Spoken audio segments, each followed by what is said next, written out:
See, the biggest challenge that I notice today's youngsters face is what I call the button syndrome.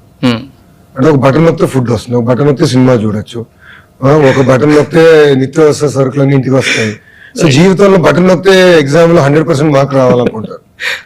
అంటే ఒక్కసారి ఎదురుగాలు వస్తే తట్టుకోలేకపోతున్నారు. Exam లో ఎక్కువ తక్కువ మార్కులు వస్తే ఆత్మహత్య చేసుకుంటున్నారు. Why? I mean, falling down is part of life. All of us have fallen down. But behind your success are much more failures. ఇప్పుడు చంద్రబాబు నాయుడు గారు హెరిటేజ్ స్టార్ట్ చేసే ముందర he started 5 other startups and he failed. Heritage was his 6th startup that succeeded. He tried to do mango plantation, he did a hotel, he did a carbides factory.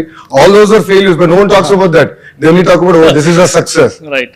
But if Mr. Babu గారు అప్పుడు fail అయినప్పుడు అవే నాకు ఎందుకు గోలా అనే ఉద్దేశం ఉంటే heritage ఉండేది కాదు.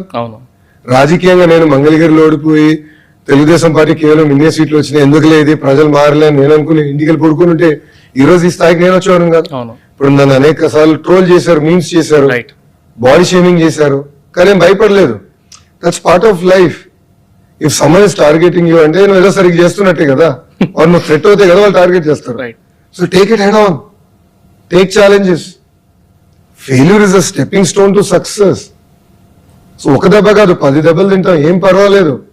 బట్ ఒక ఎజెండా పెట్టుకుని ముందరికి వెళ్తే definitely you will succeed in life. Right. And that would be my single advice to today's youth. Awesome.